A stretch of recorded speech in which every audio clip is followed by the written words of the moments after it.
Vamos seguir com a... Há uma sugestão, na verdade vamos ver como é que o nosso professor que define o ritmo e a duração desse encontro. Seria possível se começar sem intervalo para terminar mais cedo, ou então, a gente, se for necessário para terminar a matéria, a gente faz um intervalo e volta, que a gente tem, enfim, pode durar até às 10, e mesmo além, se for necessário. Mas eu deixo o professor conduzir, fica à vontade, não vou nem, se quiser, eu lhe passo informação. Mas a gente vai continuar, então, ainda discutindo os fundamentos epistêmicos do processo penal para começar a tratar da Lívia amanhã. Professor, por favor. Bom, vamos ver até onde dá para ir. Acho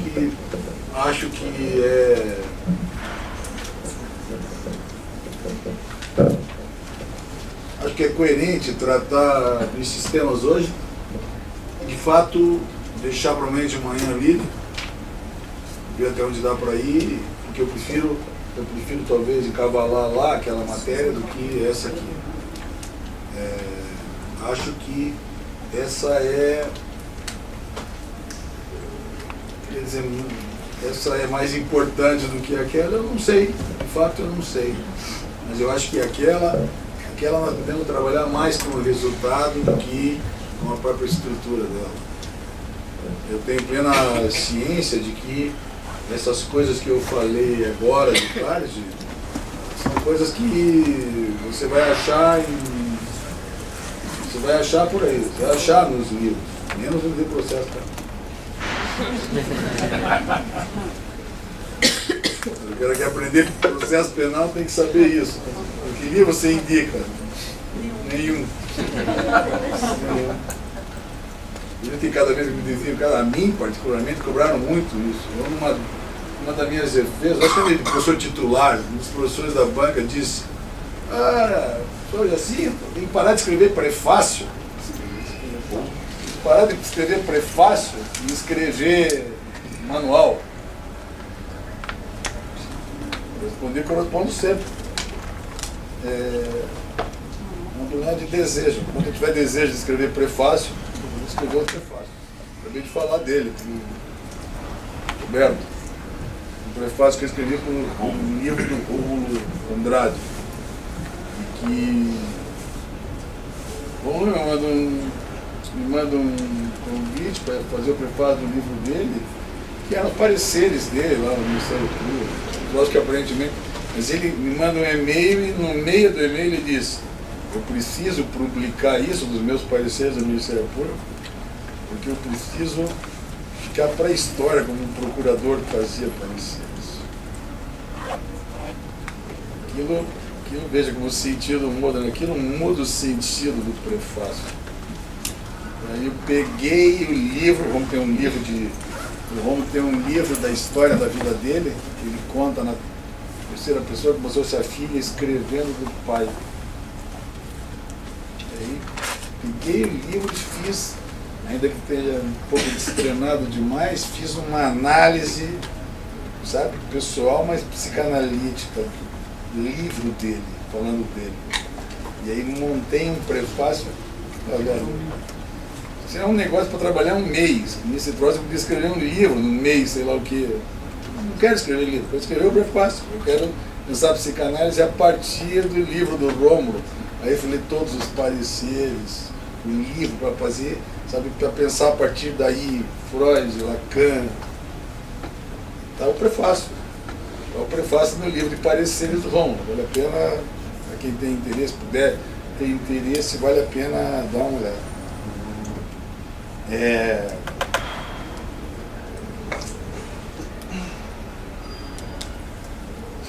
A segunda parte é tão importante quanto a primeira, se não mais. É com ela que nós dialogamos todos os dias. Todo dia falamos disso. Todo dia. Porque um dos dilemas sérios é esse. Nós precisamos falar disso, porque nós temos consciência de que esse é o fundamento do fundamento, é um dos fundamentos do fundamento, ou seja, como aparece o fundamento. E ao mesmo tempo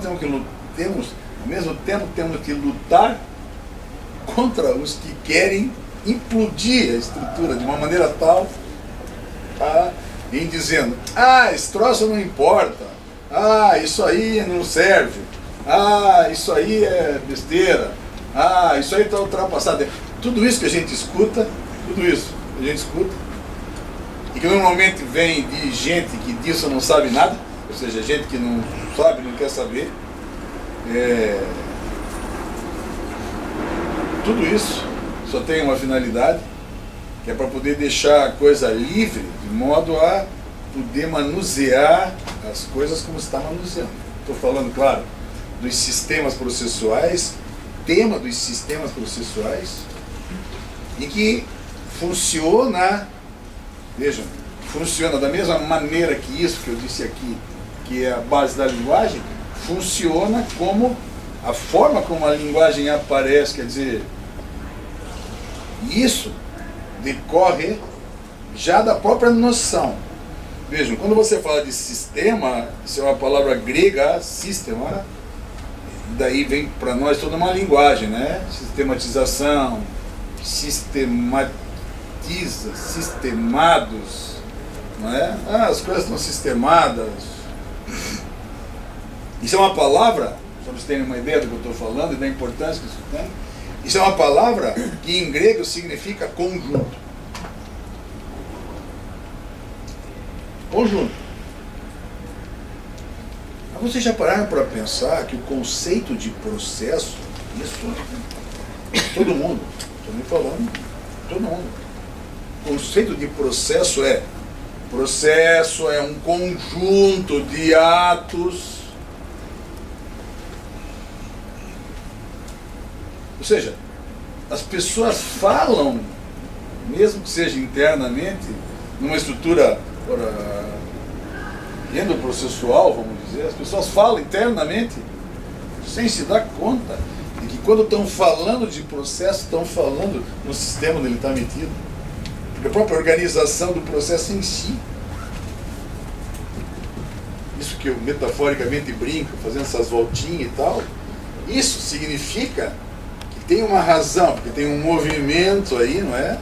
De um movimento que se trata, mas fundamentalmente, sem matéria, é um conjunto de atos. Então quando você diz o processo é um conjunto de atos, é justo para expressar o fato de que ele está metido numa visão sistêmica. É de sistema que se trata.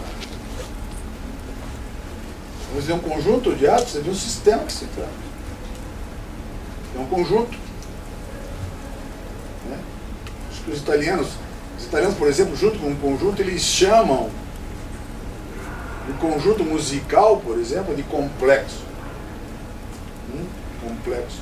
Complexo musical, verdade? Mesmo sentido, porque é de um conjunto que se trata. Quando se fala de sistema, se fala de um conjunto. Agora, aí é que está a questão. Não é um conjunto qualquer, portanto, não é de um sistema qualquer que se trata. Mas, não só, isso deve ser estudado a partir de uma visão mais ampla, filosoficamente demarcada, da mesma maneira que é preciso excluir, digamos assim, nessa discussão, as formas com as quais, mexendo sistematicamente ou sistemicamente com a estrutura, para pensar a partir de outros modos com as quais o sistema pode ser tratado, como por exemplo a estrutura filosófica de Luhmann, fundada todo na base de uma estrutura autopoética, etc. e tal, que tem uma grande relevância, que dá para ver, ainda que, digamos, contra a vontade dele, de uma certa forma, que dá para ver o efeito que ele produziu no Iacos, dado nele. Então, não é propriamente disso que se trata. Tem mais uma coisa importante para poder introduzir o tema. Não é só falar de que tem um conjunto.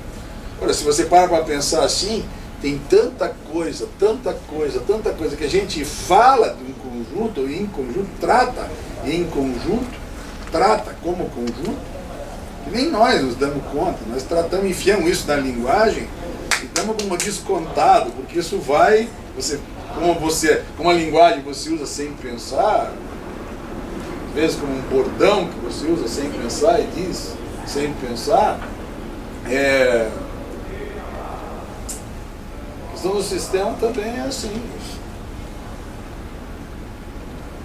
Nós, mesmo que a gente não pense nada de sistema, todo mundo sabe, se eu anunciar, por exemplo, eu agora, até porque eu comecei a falar disso de brincadeira, mas vamos dizer, se eu anunciar, vou passar uns minutos falando do sistema solar, ninguém dessa sala não saberia do que é que eu iria falar. O que significa dizer, quando é solar, todo mundo sabe do sistema. Tá certo? Eu me lembro, eu brincava sempre com isso, porque uma vez a minha filha menor foi para o colégio, ela devia estar no começo lá, elementar, sei lá, primeiro ano, segundo ano, sei lá. Eles foram visitar a refinaria de petróleo lá em Araucária, e ela voltou uma cartilha lá da refinaria. Ela estava toda empolgada. Tá? Então, o que vocês viram lá? Ah, nós vimos como faz gasolina. E aí, então me senta aqui e me explique. Pai, é um processo. Porra! Ah, é? Ah, é? Ah, muito legal. Afinal, o que é esse processo? São as coisas que eles fazem para extrair a gasolina do petróleo.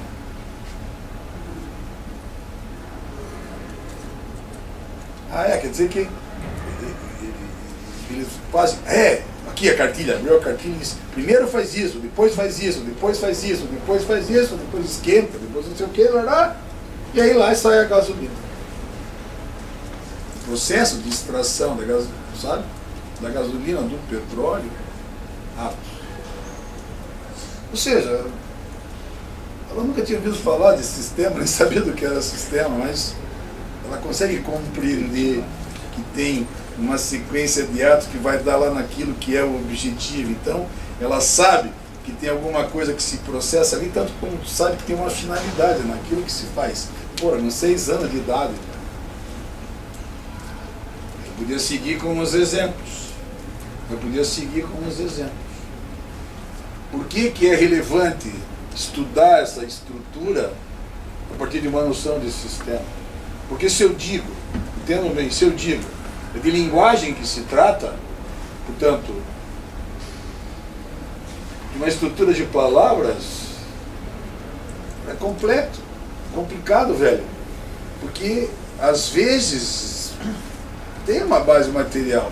Os caras lá da geologia estudam as pedras, fazem uma classificação das pedras. Tá certo? Para eles, é um pouco, veja como é distinto. Né? Mas, em compensação, se isso aqui fosse uma pedra, e eu dissesse isso aqui é uma pedra X, isso é basalto. Pô, o cara saberia que é basalto. O cara sai daqui, vai estudar na China, ele estuda basalto, porque aqui e lá é o mesmo basalto. Então, o cara monta uma classificação fundada numa outra perspectiva. Como nós fazemos isso? Se é tudo linguagem. Essa estrutura é uma estrutura, veja, nós ficamos passeando uma tarde inteira em cima de uma estrutura que é eminentemente de linguagem. Quando eu vou invocar a matéria, sou obrigado a invocar a matéria de uma maneira tal a que não consigo nem tocar nela, porque não tenho linguagem para tocar nela. Sou obrigado a admitir que quando eu preciso dela, ela me vem como linguagem. Sou obrigado a criar a partir de uma estrutura mitológica, algo que me permita ter um conhecimento para poder melhor decidir, menos errar. É por isso que nós, para o processo, deixa o direito para lá e tem os outros campos, etc e tal, É preciso discutir sobre isso, mas para o processo, nós não encontramos, não me parece que a gente tenha uma estrutura melhor do que essa, em que organizamos a estrutura de uma maneira tal a, informando um conjunto, poder dar conta desse conjunto. Tem, porém, algo mais aqui, extremamente relevante.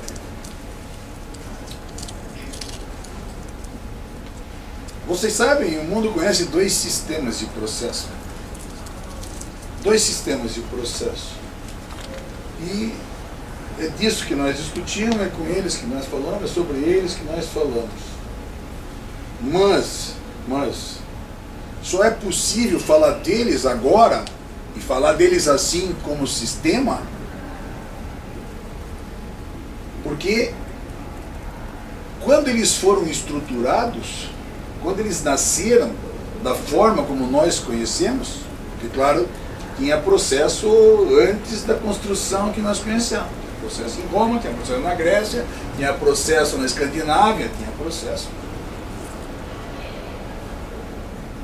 Mas foi possível falar deles depois, porque só depois é que nós conseguimos compreender aquilo que se passava lá do ponto de vista sistemático.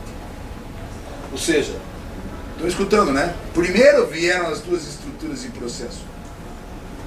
Primeiro, a estrutura inquisitória na Europa continental, a estrutura acusatória na Inglaterra. Primeiro vieram as estruturas, que nascem não porque filosoficamente se construiu, não porque juridicamente se construiu, não porque politicamente se construiu, não porque sociologicamente se construiu. Um conjunto, digamos assim, um conjunto de fatores propiciou, claro, marcado sempre em face de todas essas questões, propiciou o nascimento de estruturas de justiça, vamos dizer assim.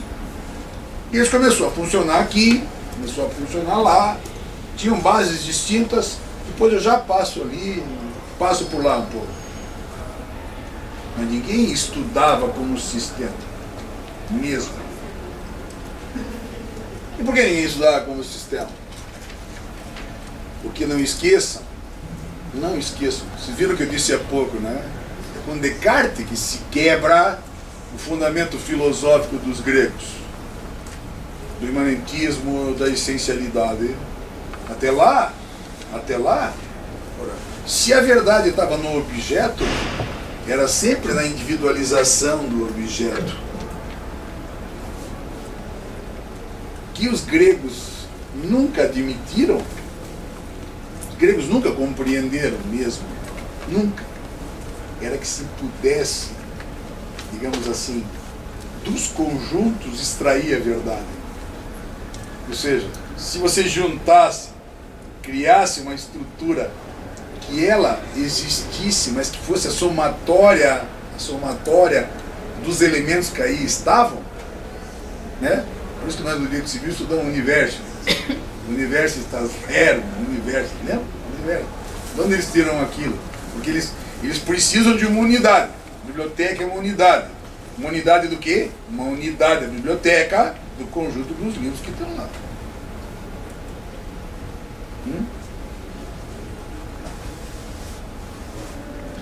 Mas se você... Estão ouvindo, né?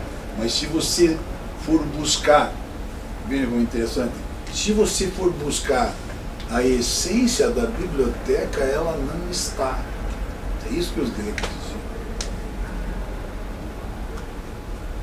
Ela não está. É legal, né? Porque você tem um conjunto, né? Eles admitiam que tinham um conjunto, eles sabiam que tinham um conjunto, né? Eles sabiam que tinham um conjunto.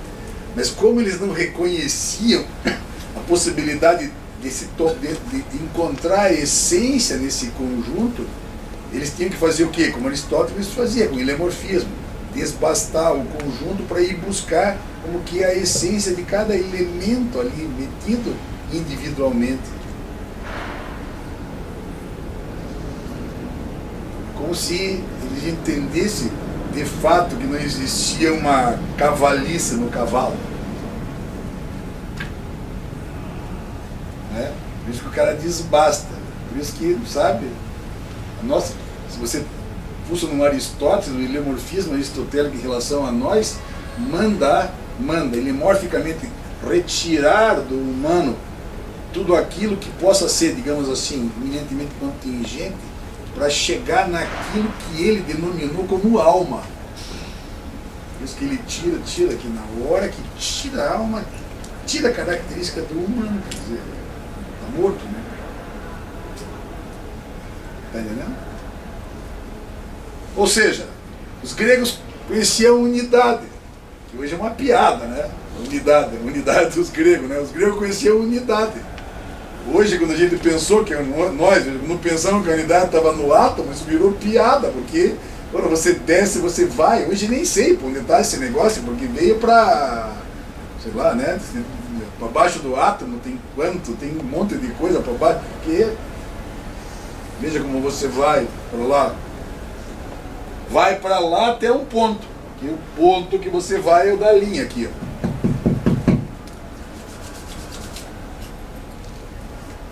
Ou seja, o que os gregos nunca admitiram é que você pudesse compreender, digamos assim, a possibilidade da existência de alguma coisa ser no conjunto que é.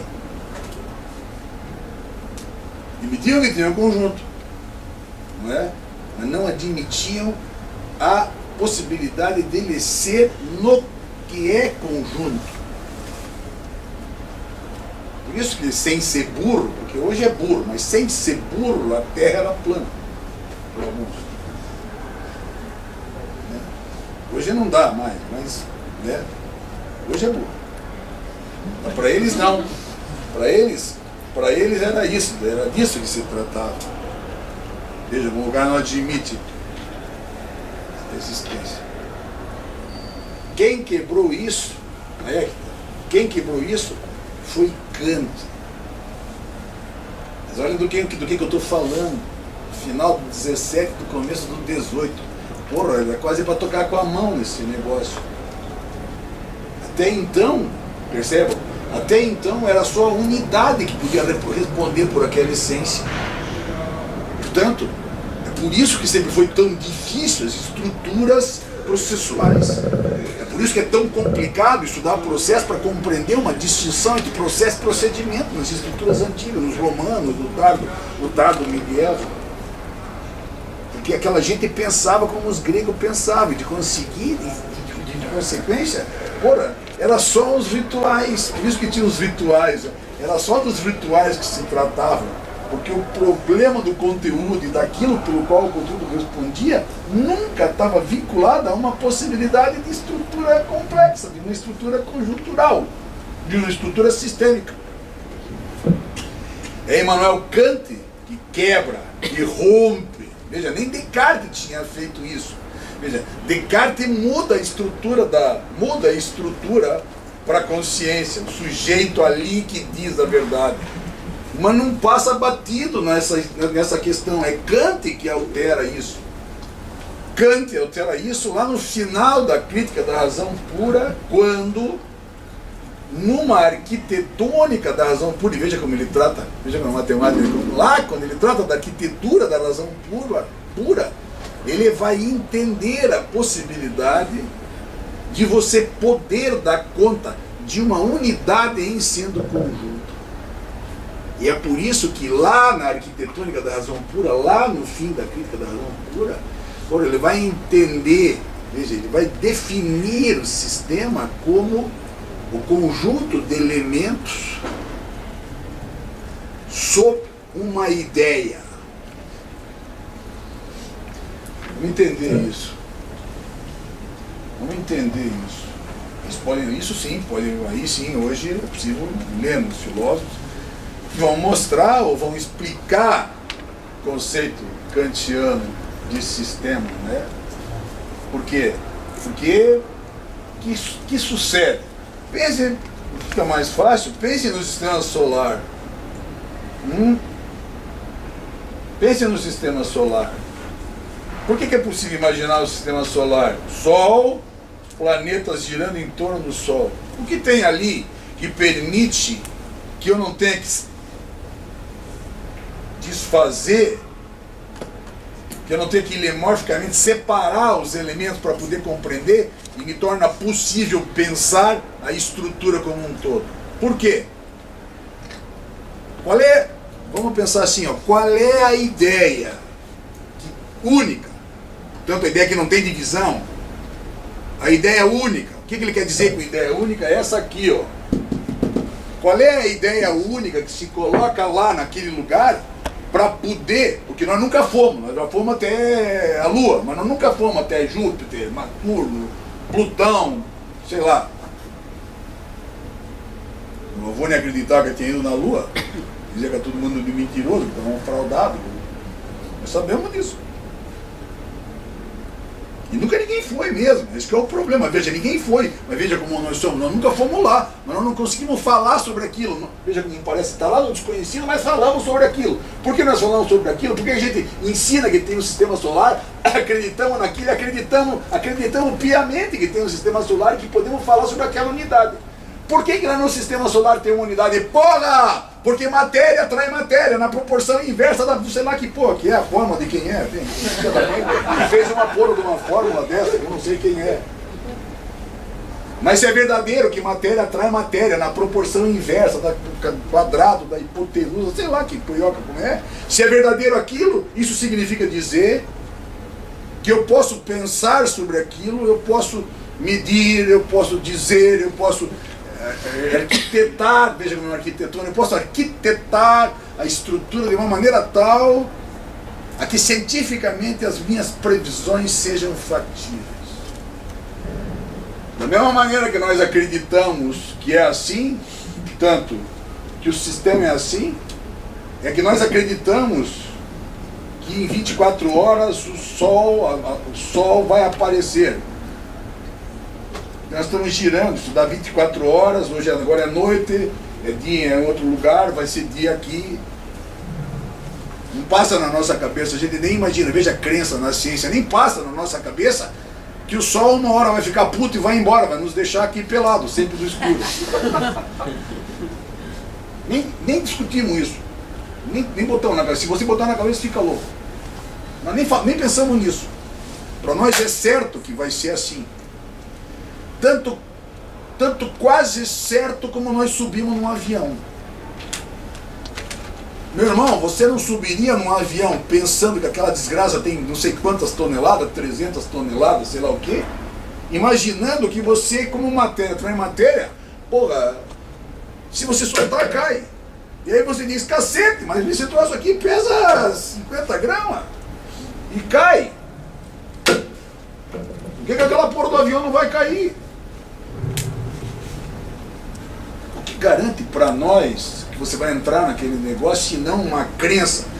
Você acreditar na ciência de uma maneira tal, veja, você apostar na ciência de uma maneira tal, de modo tal que mesmo você sabendo que o início, que aquilo que é colocado aqui no início para construir o avião, em que pese vai resultar em erro, o erro é de tal maneira insignificante que os aviões não devem cair, que a grande maioria não cai. De vez em quando sacaneiam com a Etiópia, uns troços assim, né? Dependendo do lugar, posto de gasolina em São Paulo. Mas não é disso, estão entendendo? Veja como tem uma crença. Mas isso tudo está fundado justo, porque para nós é possível pensar no conjunto, e o conjunto dá a nós, digamos assim, aspas, a segurança suficiente para você imaginar que aquilo vai funcionar de fato como deve funcionar. Não é por outro motivo que os americanos mandam lá uma nave, os russos mandam para lá uma nave, e de repente elas se acoplam lá no espaço de uma maneira tão milimétrica que você quase não consegue acreditar que aquele negócio é possível, não é? Mas de fato eles calculam de uma maneira tal, o cálculo é de tal maneira específica que, ainda mais agora com o computador e tal, olha que eles conseguem acoplar de uma maneira que é como se você dissesse a ciência over o bridge.